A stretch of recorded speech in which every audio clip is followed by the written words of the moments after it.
Today we're going to talk about the iodoform reaction.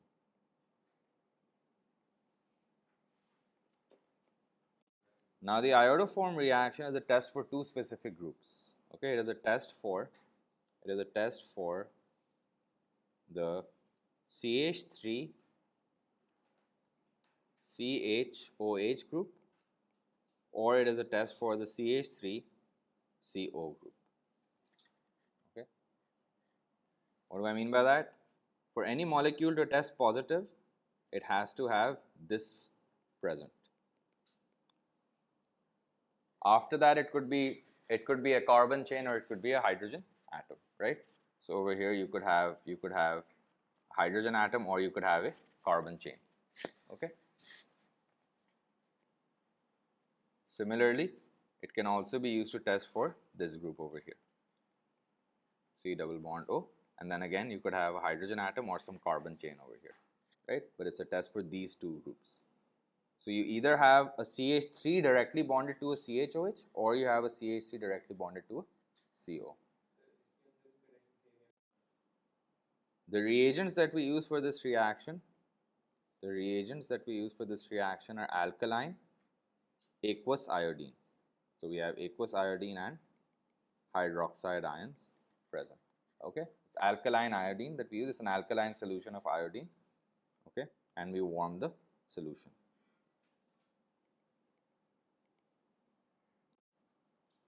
Okay, now what happens is, if, let's say for example, I start with this guy, methanol. Does it contain this group, the CH3CHOH? Yes, so it will give you a positive test with alkaline aqueous iodine. Now, how does the reaction work? Well, the reaction works like this. What happens is that first of all, when you add it to alkaline aqueous iodine, right? So again, you're using iodine aqueous, and you're using hydroxide ions, right? It's alkaline conditions, and you warm the solution. What you first get is this guy.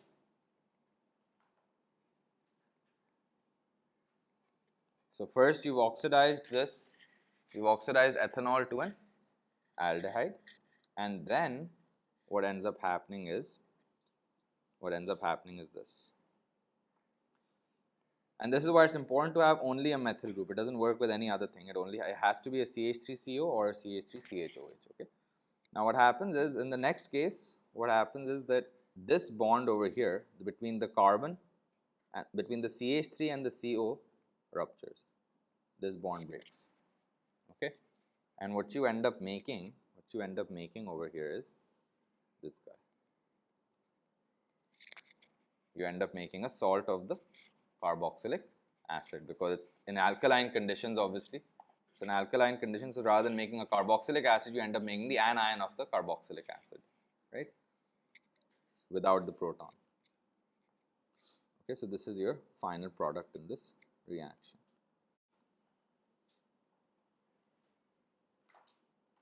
This is your final product in this reaction. Okay. Now, you could have started directly with this guy as well. You could have started directly with ethanol, and you would have formed the salt of the carboxylic acid. And what you also make in this reaction is this molecule, which is CHI3.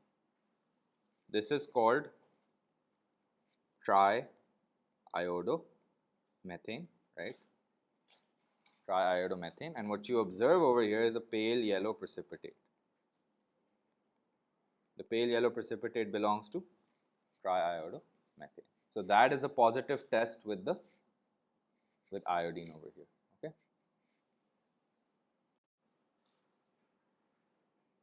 So what do you have here? Again, obviously, even what we have is again iodine aqueous plus hydroxide aqueous, right? You have alkaline aqueous iodine, and we're warming the solution here. Okay. Now, the group that has to be present is this CH3 CHOH and the CH3CO. One of the two has to be present. So what you can do is, either you can go directly from this guy over here right, all the way to the salt of the carboxylic acid, right? Again, the CH3 breaks off and you end up making the salt of the carboxylic acid. And the observation in this reaction is that you're going to observe a pale yellow precipitate, okay,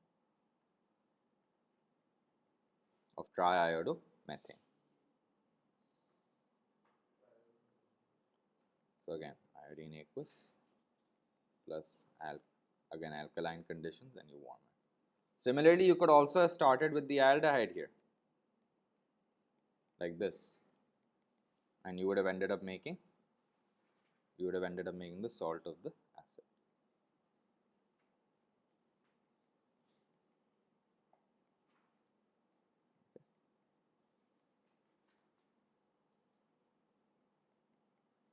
You have C double bond O and then O negative. So what's happened is that this methyl group breaks off, the CH3 breaks off, and it ends up making that carbon atom ends up bonding to iodine atoms to make a pale yellow precipitate. Okay. So again, you would also see CHI3 here. Okay. Now what's important to note over here is that this CH3CH, if you had an alcohol that would test positive with this reaction, in other words, if you had an alcohol that would give you a pale yellow precipitate, the CH3CHOH has to be present. That means that the fourth atom is either a hydrogen atom or a carbon chain on this carbon atom, right? So the only primary alcohol that gives you this test, the only time a primary alcohol will give you a positive test is if it's ethanol, because ये CH3CHOH तो present होगा ही, तो अगर यहाँ hydrogen है तो ethanol होगा, वरना हमेशा क्या होगी, secondary alcohol होगी. Similarly, the CH3CO has to be present in a carbonyl compound if it will give you a positive test. So the only aldehyde that will give you a positive test is ethanol. Otherwise, it will be this hydrogen atom will be some carbon group, so it will be a methyl ketone group. It will be a methyl group bonded to a ketone group, right? So it's the only primary alcohol that gives you this positive test is ethanol. The only aldehyde that gives you this positive test is ethanol. Okay. All right. So for example, let's say that I have this compound. Okay. Let's say that I have butane 2-ol. Will this give a positive test with alkaline aqueous iodine? So if you draw out the structure of butane 2-ol, what does it look like? You have 1, 2, 3, 4 carbon atoms, and you have an OH over here, right? Now what do you have? You have a CH3, a CHOH, and a CH2, CH3. So will this give you a positive test? Right? It has the CH3 CHOH group present, so it will give you a positive test. Okay. And if I react this with alkaline aqueous iodine, if I react this with alkaline aqueous iodine and I warm the solution, right?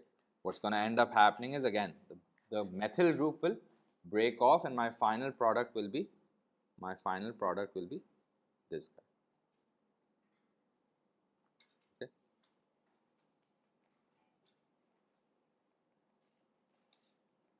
And that remaining carbon atom will be used to make the triiodomethane precipitate. So I'll see this pale yellow precipitate over here. Okay. Again, in this reaction, what will first happen is that the alcohol will first get oxidized to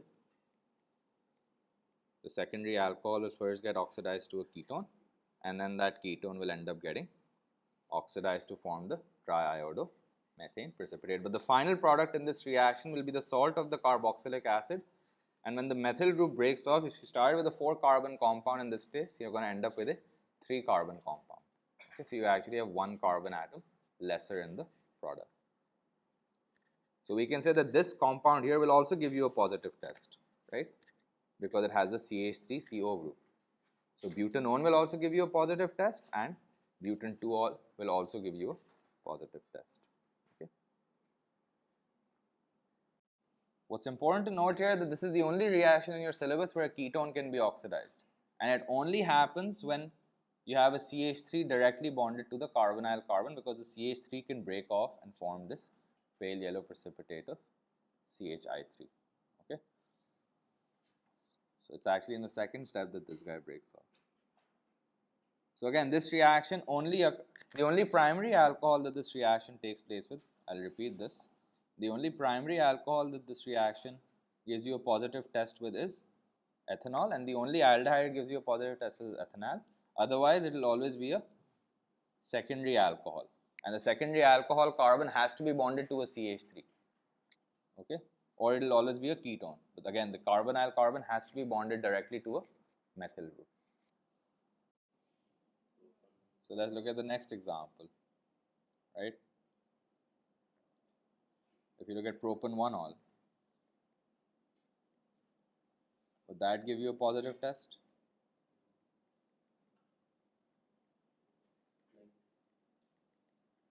Right, this is what you have in propan-1-ol. Do you have a CH3CHOH? No, so this will not give you a positive test with alkaline aqueous iodine. Again, this is all aqueous, and you warm it, you would not get a positive test here. Okay, because you don't have the CH3CHOH group present. What about propan-2-ol? Right, propan-2-ol would. You have a CH3, and you have a CHOH, and then a CH3. That's propan-2-ol. Now you have a CH3 CHOH group present. It doesn't matter if it's this methyl or this methyl. One of them will break off. Not both. Only one of them will break off. And what you're going to end up making is this guy.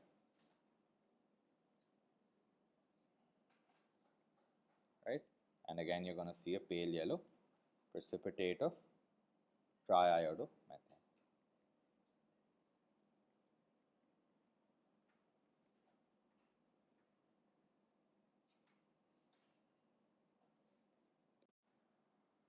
Again, the intermediate compound over here that will be made will be propanone. So propanone will also test positive with alkaline aqueous iodine. Okay.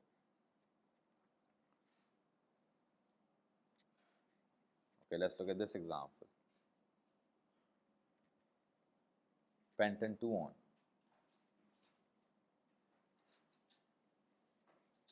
Will this give you a positive test? Yes, right? You have the CH3CO group present, right? And what you'll end up getting over here is again.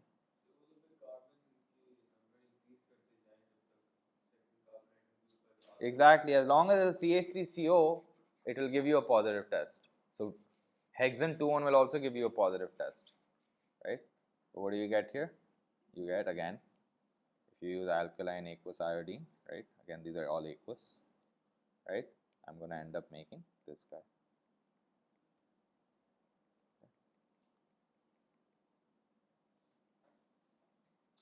What about pentan-3-on? No, right? Because now you don't have a CH3CO group. You have a CH2, CH3 on both sides. So this will not give you a positive test. Okay? This will not react with alkaline iodine. And of course, don't forget, you're also going to make the pale yellow precipitate of triiodomethane over here. This is your positive test. अगर आपको pale yellow precipitate मिलेगा, it means that either you had a CH3CO present or you had a CH3CHOH present. Okay? If you see a pale yellow precipitate in the reaction, you know either this group is present or this group is present. Okay, that's the observation. That's the positive test here. And it has to be like this group has to be either a carbon containing group or a hydrogen. Okay, so it only works for alcohols and carbonyl compounds, this test. So for example, let's add something like this.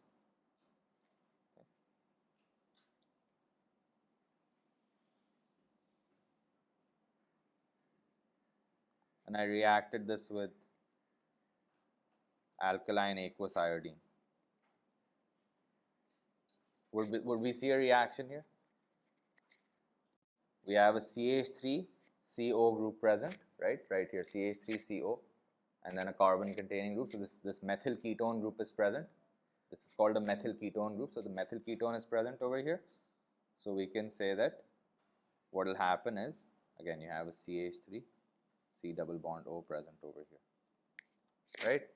So what will happen over here is that the carbon and CH3 bond will break, and what will your product look like over here?